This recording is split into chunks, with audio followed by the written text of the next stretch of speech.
and enjoy the high altitude. Okay, so now the time has begun, and I think we should start. So I will first introduce our guest speaker. Well, I was very lucky to see him. This meeting is being recorded. Okay. So I had the privilege of meeting them all, and Irwin was one of the key person, and he was one of the main hosts for us. And we were very, very comfortable. I would like to show, I know I have shown this slide before, but I want to emphasize their hospitality. That was wonderful. I was thoroughly impressed that the Flemings are so good people. So I request that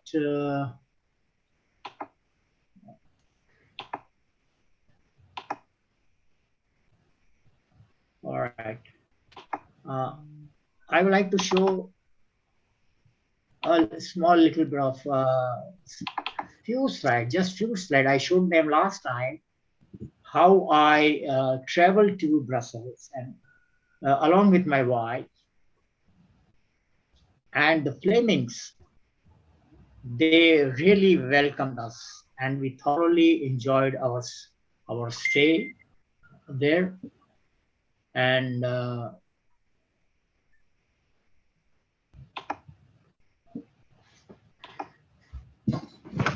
sorry for that. I should have kept it open, but anyway, I think this PowerPoint is opening now.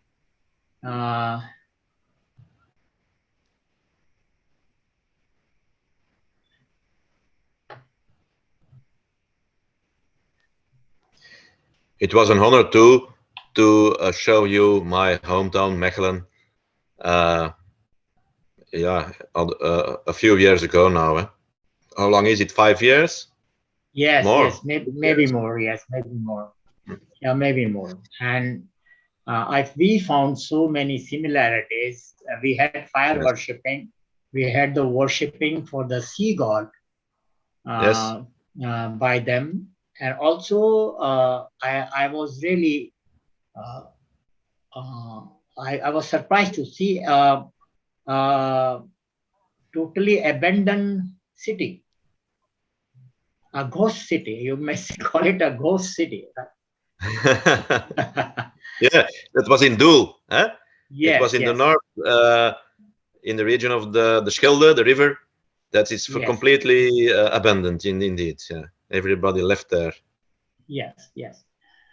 So that was really surprising for me. Yeah, that's where we did the fire ritual and the ritual for the water god, I think. Yes, yes. So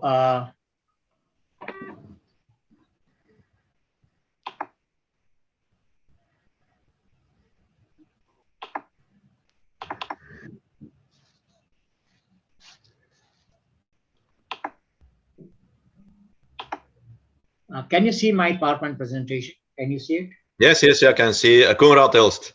Yes. Now that's how we were greeted, and everybody knows Dr. Elst is a world famous person.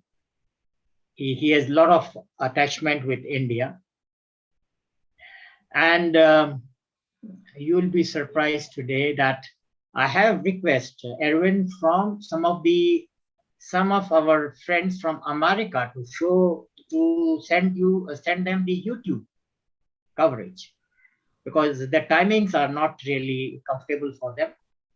So quite a few of them have requested the YouTube. So we will send them the YouTube. Oh, fine. So this is welcoming us by Dr. Elst, and you can see a very smart person here. Yeah, Evan is there, and I don't know. Yeah, very, very smart. Yes. Then they took me around to show me the old city of Brussels. That's the old city of Brussels. I had never been there before, and not only them, the whole lot of them were there to greet us. Whole lot of them to greet us. All of them took us around. And you can see the old city here. Some of the important slides I'm covering. They're showing me each and every place, the buildings, old buildings, the culture, some museums, and you can see their goddesses. And this is most important. You know, this old building had a gate which had the salmon fish, which is Matsya avatar for Hindus. You know, that's a Matsya avatar. And if you see the gate, they're all Hindu gods around. You'll find these kind of gates in India, in the temples. So that was really mind-blowing, and I was really shocked to see this, how it is there in Brussels. Yeah, it's the Zalm. Yes, and see this. You can see the Hindu gods and goddesses on the door. I was really surprised to know that how they are in Brussels, but they are very much there. It's in the old city of the Brussels. It's a building from about 1530. So about 500 years old. 500 years old. No, that's it. That's it. And every Hindu can recognize these gods. I mean, they are so prominent. We can all recognize these gods and goddesses. Yeah, that's very fine. Yeah, and that's the temple. Now, the story of this temple, why we visited this was, there is a river where we all were standing together, and from there, they recovered a goddess, and their goddess is Mary. And it is not only from the river, that was the prominent statue they recovered, but I saw the temple, small temple of Mary at many prominent places. I mean, mostly in prominent crossings, road crossings, and prominent places. So Mary is their original goddess, which has been now adopted by the church. That's what they claim, but I think Edwin will be able to clarify more on that. And that has been. She is really called the goddess of the Our Lady of the Sun in Mechelen. Our Lady of the Sun, and she's standing on a moon crest, and on after her back the rays of the sun. Okay, so they claim that Mary is their goddess. You can see this. It is now in a church there, and he will explain more in detail. I'm sure he will cover this on my request. Then that's the kind of worshipping of the sun. You know, they have these kind of bouquets, round bouquets with flowers and leaves, and they worship the god, the sea god. You can see the young girls pushing them out. And this is something very interesting. You know, that is their Fleming's ethnic flag. This ethnic flag is very sacred to them. And they greeted us with this flag also. And they say that we have to stand on the flag, which in Hindu culture, we don't stand on the flag. So we told them that, listen, we cannot stand on the flag because in our culture, it is not accepted. So they said that, no, this is how we elect and select our king, our leader. And then we carry him on the shoulders. And that's the honor they gave to us. Very kind of them. To honor us, us there with the highest honor they can think of. So I think now I will request him to go ahead, but a little bit of introduction.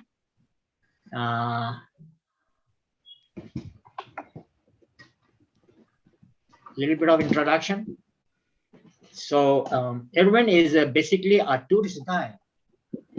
Yes, and I'm a tour guide. Yes, all right, okay. And he's a researcher of old folk customs and similarities in Indo European religion. Yes. Man, it's all yours, Erwin. Go ahead.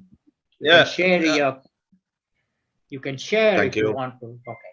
I'm very thankful and honored to be invited for this lecture by you, Mr. Surendra. So, like you told, I live in Flanders, the northern part of Belgium.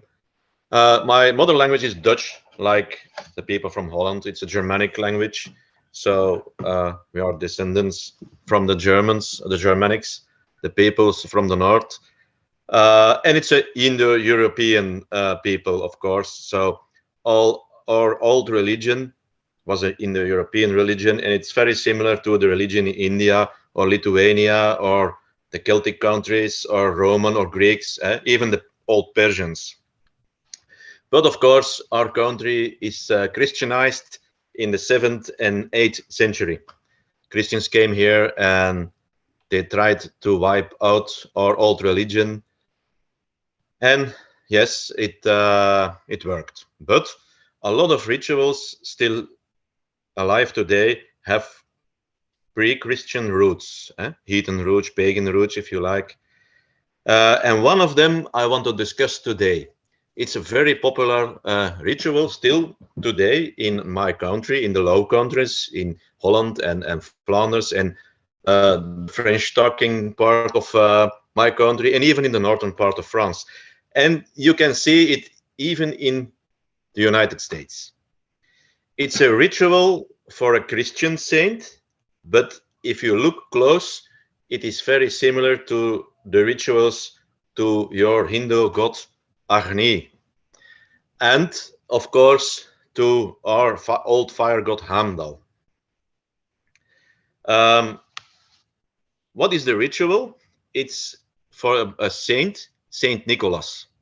It's a Christian saint, but with a lot of pagan, of pre-Christian roots in him. He looks with a gray man with long gray hair, with a long gray beard. He flies through the sky on a white horse. His helper is dark-skinned and has horns. It's Black Pete or Zwarte Piet in our language. And the ritual is that people go on the eve of the 5th of December. It's almost in the ancient Yule time, for the midwinter, the winter solstice. And they go to the fireplace. The eve of 5th of December, they go to the fireplace. And in the front of the fireplace, the hearth, the open heart, zeggen wij, of on the place where the light shines in the home through the hearth. And they offer there a carrot, some straw, and a beer. And they put it in a shoe and they place it near the fireplace, and then they go to sleep. And they believe that the Christian saint will come through the chimney into the hearth, take the offerings, and then in turn he will give some goodies for the people. Of course, what is really going on is that they offer to the fire. And the offering in the fire will evoke the saint coming in the hearth and giving something to the people. Okay, in our times, it's a little bit Christianized, of course, and a lot of kids are doing it. Grown-up people don't believe anymore that it's really working. I have something to show you. It's a typical picture for the Yuletide, and you see a kid sleeping, and then you see the hearth where they offer a carrot, some straw into the fire or in front of the fire, in the hope that the horse of Saint Nicholas, a white horse, will eat it, bring Saint Nicholas into the home with his black-colored helper. And then in return, he will give some offerings. That's very interesting, I think, because it is not Christian at all. I think in your culture, in the Indian culture, in the Hindu culture, you all know the god Agni, the god of fire, of the principle of fire. And there are a lot of similarities between those Christian rituals and Christian in root pagan and the rituals to Agni. If you see, I had a piece out of the Taittiriya, I hope I explain it just, Samhita, and it says, if one exerts Agni, one must first appease him. For a horse that becomes wild, if one harnesses it without first losing it, must first be calmed down. They stretch it out and feed it.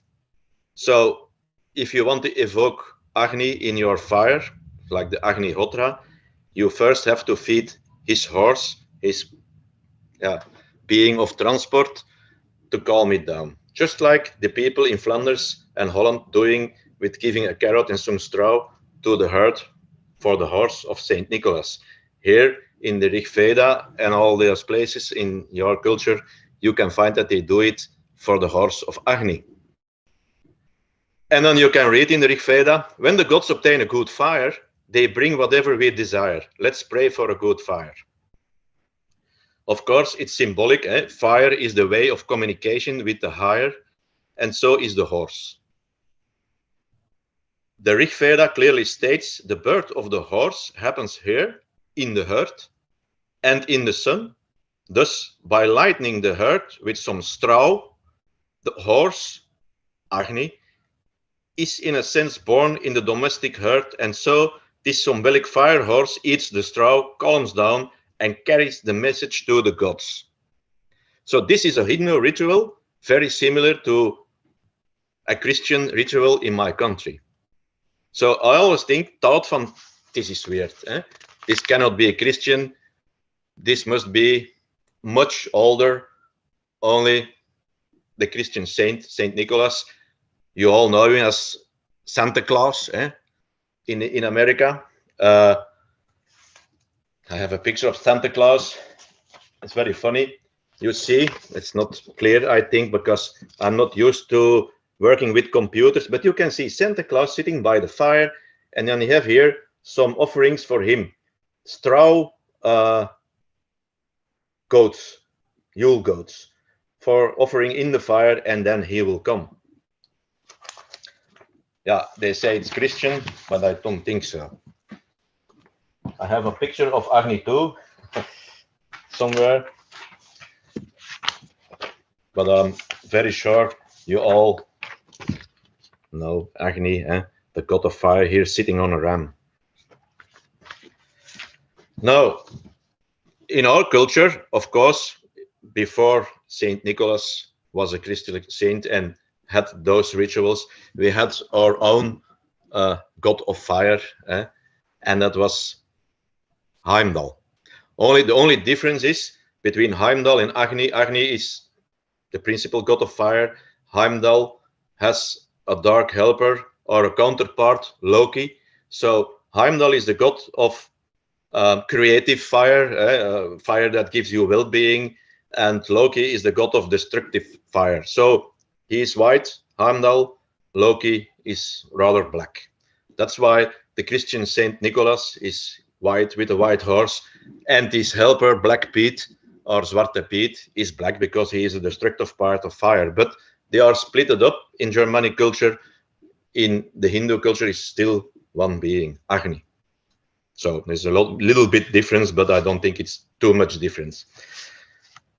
If you see, Heimdall is described in the Icelandic Edda as being a white god. And you have a song there, the Song of Rig. I brought it with me in English, of course. And then you can read that he comes in the home of many people. So I have it here. So in the Edda, you can read, it's an Icelandic book from around the year 1000 with a lot of pre-Christian text in it. And then you see Heimdall was walking on the beach. He's coming out of the water, a little bit like Agni, I think. And he comes to the people, and you had different classes of people, like you have in India, upper class, the Brahmins, and then you have the Kshatriyas and all those things. But we had the same. And he comes to the lower caste, the Trell.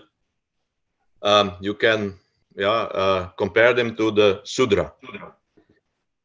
He walks in, and he sees a fire on the floor, and he goes to the fire, and he takes the offerings from the couple that is there in the home, And in return, the Critical couple battery. sleeps. Please charge.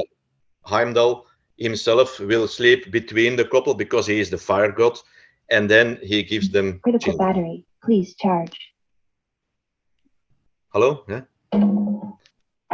And so on and on. He goes to the next couple, whose are not a trail, but were the Karls in Icelandic, the Karlen, and they can be compared to the Vaishyas. And over there, he goes to the couple and he finds a fire on the floor. He appears into the fire, of course, and in the couple gives a ritual to the fire, gives offerings in the fire, and then 9 months later, they have children. So you can really read in the Icelandic Edda that people offer into the fire for the god Heimdall, and in return, they get pregnant. It's a very old ritual. You find it in the Rig Veda too. And so Heimdall goes to the next couple, and then you go to the birth of the earls of the Jarls, and that's the caste of the Kshatriyas. And even there, he goes into the fire. It appears into the fire and gives children to the couple. And then completely in the end, in the Song of Rig, you can read that the fourth caste out of the Jarls will come the wise men, and that can be compared to the Brahmins thinking in India. Now, so Heimdall was our god of fire with Loki, but the problem is when Christianity came, he was forbidden to worship the ancient Indo European fire gods. So people in return said, okay, we have to take now our offerings to a Christian saint. And that became Saint Nicholas. And even today, it's a god that has a lot of association with children, just like you read in the Rig Veda, that it's associated with giving children, because Santa Claus is still called in our language the Goed Heilige Man. That comes from Good Heilig Man, and it's the god of the saint of the good marriage. So he is giving children to the couples. He will be invoked to get strong children. You read that too in the Persian rituals, where the old Persians, of course, in Iran, were evoking their fire god Attar, and they ask him how Attar into the fire. They give offerings and they say, "Oh Attar, give us strong and powerful children." Of course, in our culture, it's not known anymore, because when I speak to a lot of people, they lost a little bit the sense of the rituals. 100 years ago, it was very normal to invoke the rituals for Saint Nicholas, but now they don't believe it anymore. They are saying, "Oh no, it's very childish to think offering in the fire will give presents," but it still exists. It still exists for the children, for the sake of the children. But when I explain them, I walk with them to my hometown, Mechelen, and we go to the old house, and I explain them, really, look, the thing that you do for Saint Nick, what are you doing really? You are giving in the evening a fire offering to your herd. You must think about it. It's not something you do out of nothing. It's very old, and you hope that through the chimney and through the fire, a holy saint will appear. That's very pre-Christian. That is very Indo European. It's very heathen or pagan, if you like. Then they start to think oh, okay, yeah, it's very interesting. So when you explain it to the Dutch people or the people here in Flanders, they start to think. And that is very interesting. So now I wanted to explain to you a living ritual. But because if you walk through Mechelen or Brussels or Antwerp, all the pagan rituals are still on the houses. The symbols of, they go back to paganism. We have the green man. We have all, you've seen them too. Even in a lot of churches, there are a lot of pre-Christian symbols to find, even runes and all that. But then you say it's not living anymore. These symbols stand there on all the old houses, but is it alive? Of course, we have a lot of people who return to paganism or heathenism, Asatru and all those things, and they live it, but it's still a minority. It's growing, but it's a minority. But when you show people that the largest group of people of our country, millions of people, still do rituals in honor of Christian saints that are in fact pagan rituals, Indo European old rituals, that's more interesting, because then you can connect the people with their real roots. And for me, was it interesting to show you, people from India, that we still have rituals here in our country, completely in the West, always raining here and cold and freezing, that are very comparable to rituals in India. That is what I wanted to say. And is there a question that you want to ask me about the ritual or about the Christian saints? Erwin, that was very, very interesting. I think it must be a surprise to me too. You spoke about all the section of the society. You talk about Kshatriya, Vaishya, everybody.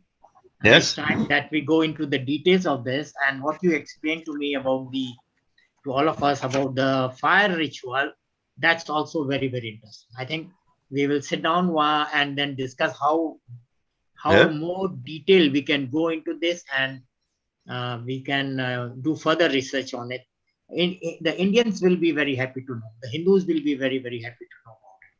Yeah, I always thought it's a ritual that I did when I was a kid.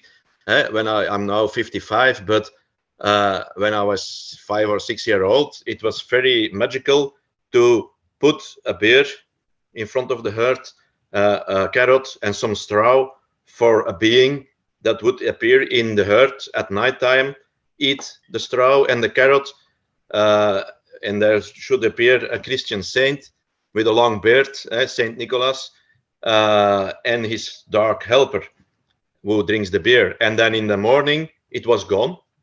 All the offerings were gone. And then they left there some presents for the kids. Very interesting as a kid, of course, to get presents. But later on, I was thinking, where did they get that sort of ritual? And then I read the Rig Veda, and I could find it there. I found it there completely. Yeah. To the rituals of Agni, who is invoked as a horse too, as a ram too. Heimdall is also depicted as a ram. So Heimdall and Agni are very similar. You see a little bit childish drowning of Heimdall, but you see him here with ram's horns. So like Agni is sometimes sitting on a ram. Well, that's true. Agni, the mount of Agni is ram. It's in Hindu also. Yeah. And so it's so much common. And I was lucky to see this ceremony when I visited you. I was very, very lucky to see this fire ceremony. So any questions, please? I think that was a wonderful lecture by Erwin. And if you have any questions, please raise your hands. Mathuji, I would like to say something. Yeah, please go ahead. Yeah. So thank you very much, Professor Erwin, for giving such an enlightening talk. There are a few observations and comments that I would like to share. Number one is that can we talk? We are talking about ancient cultures, what was happening before, and we have lost these traditions and how. And this is history for today's youth. So can we bring out a few elements out of it, that what is the significance of the traditional culture, how it can help the people today in the modern age. Can it bring joy and hope and happiness It and brings also. joy.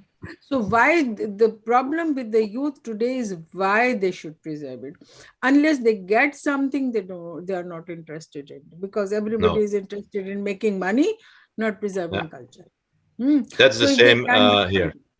Yeah, number two So, is about you talked about offering, making offerings to fire to get us strong and good children, something like this. So you must be knowing about the Putra Kamishti Yagya, and Putra mhm, Kamishti is really scientific. I had organized this Som Yagya in Delhi in Bharatiya Vidya Bhavan at the premises of Bharatiya Vidya Bhavan.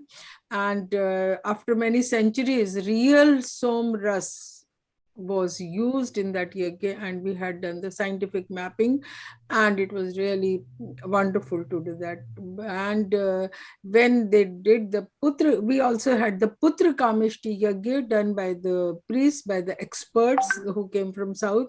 But because we could not find the proper material that was to be offered, that was not possible in a city like Delhi. So no. there were some couples who came for Putra Kamishti Yagya, but we couldn't finalize the outcome, the result of the Putra Kamishti. But the way they did it, I would say that yes, it is scientific and it should benefit the couples. Mhm. And you talked about the classes of people. Actually, you know about the Varn Vyavastha and the Jati Vyavastha and all these things. In our tradition, actually, the classification of the status of the people depend on knowledge, on virtues, and the work that they Yeah. do. So it's actually this has been misused as to divide Indians into castes and creeds and all these things. So it's Mhm. it should not be used like the word caste, because Brahmanas, Yeah. they were not, Yeah. because people who were so not, I don't want to repeat all this for a You person know, who knows in the more than me. So, if you see and in the another, Icelandic, yeah, if you see in the and Icelandic Edda, then you can yeah, see that the lower caste, the Trills, they are great grandmother and great grandfather, and then you mm, can see that the farmers are grandmother and grandfather, and then they climb up. So it are castes, but mm, on the other time you can see that people are growing. Maybe mm, your grandparents were yeah, yeah, farmers, but we are yeah. warriors, and my kid could be a priest. Yes, yes. So it depends on the acts that you do in your life. And Yes. and another point that you raised is about horse, that he is fed and he transports the offerings. It's amazing, and I think people should maybe somebody from India who is an expert in this can work on this, and I would really love to have this kind of a research paper, and I'll talk to some people who are expert in this area, maybe like the Sangeeta, as you said, they can bring out a research paper on it. Hmm. So it was really wonderful, and the photos that you showed were not clear. We would No, be I happy know. to scan or just send us I will photos, scan them and because I they will were send very them to. interesting. Yeah, I will scan them and I will send them to Mr. Yeah, Surendra. we shall be thankful But to you, and especially Santa Claus. yeah, uh, Santa Claus and his connection with Agni. That would be really interesting. it's a very And funny, of course. I'm interested, and I'm also interested in a book for children on traditional cultures, Mhm. because children should be told about all these things, because that is a Of very good course. age, a tender age and a tender mind, when you can really put some seeds into the minds. So once they are grown up, they are in their teens, then the No. seed, it's difficult to plant a new seed. They already Yeah, have yeah, so of many course. things in their minds. So I will be thankful if you could, we can communicate later on, Hmm. for something for children also. Yeah, it's I was in very Belgium. wonderful. Yeah, Hmm? I was in Brussels 3 times, yeah. Oh, of course. Oh, And, nice. and I could find traces of yagya. People have found, not me, but some scholars told me, archaeologists in Russia told, that traces of yagya are found, discovered from near the Ural Mountains. Hmm. And an archaeologist had put up a photo of Devi in its Durga form, so from somewhere in USA, but sorry, Russia, and but I could not trace that scholar who discovered to talk in detail about it. So I would love to be in touch. So because the research that you have done is wonderful, and we should take it forward for the next generations.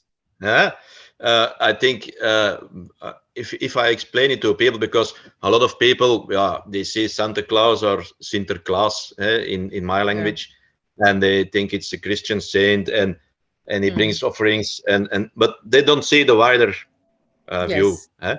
But when you explain them, kijk, it's very old, and it's Indo European. It's So, very similar to what people in yeah, India still do. yeah. Then they are interested. Because Santa Claus is famous all over the world, and Yes. children would love to know more about it. It Yeah. would be an interesting idea to tell them. Yeah, and that's why I chose him today, because it's a very good example for what we still do in Europe or the United States, Yeah. and has a lot of pagan and Indo-European roots Yeah. These that are days I'm in forgotten, of America. course, but Yeah. These days I'm in America, and I just, or wherever I go, I just try to see the world from my own eyes. So children would be happy to do that. yeah, I think so. I do. I'm a tour guide in my hometown, and so I lead sometimes children from schools around in my city, and then I go to them to. There is an old church in Mechelen where there is still a labyrinth on the floor, very old, and then you can show it, and it's very funny. Grown-ups, they stand there and they don't want to walk in the labyrinth, but it's silly, and all the children, boom, direct in the labyrinth, and they walk it, and then So they that are is the have fun. Yeah, they want to have fun, they want to have joy, they want to have happiness, Yes. hope, all these things as a part of their life to keep oneself happy, even in times of, there are some challenging times in everybody's life, but such things really help them to overcome. And that's I try to tell the people the old symbols and their origin, like I did with Mr. Surendra. But it's when you have people from India, it's always easy. But because they recognize all the symbols and they say, "Ah, of course, we have in India the same." And Surendraji also showed beautiful pictures, and especially the Matsya and the Indian gods on the door. On the door from the Psalm, and the salmon is a very ancient symbol here too, because salmons always return to their place of birth, to their origin. It's very a cycle, and it's still on the old house. Okay. Thank you very much. Any more questions, please? Thank you, Shashimalaji. A wonderful interaction, and we'll get more in, and we'll get in touch with Edwin, and we'll do some research work. Anybody else has a question, please ask. Anyone else? Okay, Edwin, I think we will organize your talk with some universities very soon, because this has become a new topic for us. We haven't gone into so much of detail with about framings. I have the whole text about Agni. Sorry to interrupt you. About Agni in Dutch, but I will try to translate it in English, and then I can send it to you. All right. So with all the similarities of Saint Nicholas, Agni, and Heimdall. All right. Okay. It's so about 40 pages. Okay. So we finally I invite you to India. Please visit us. You are welcome. I would like to be our guest. And thank you very much for this wonderful presentation. And thank you that I can do it in English. It's not for the first time I do that in English. So my language is different. So I will say it in Dutch now. Dank u dat ik heb mogen deelnemen aan deze lezing. So that was my mother language. Okay. Thank you very much. Thank you very much. Thank Thanks a you. lot. Thank Thank you. you. Thank you. Thank very you, much. Thank you. Professor Nirmal. Yeah, thank you, Surendra Mathur ji. Ji. Thank you very much, everybody.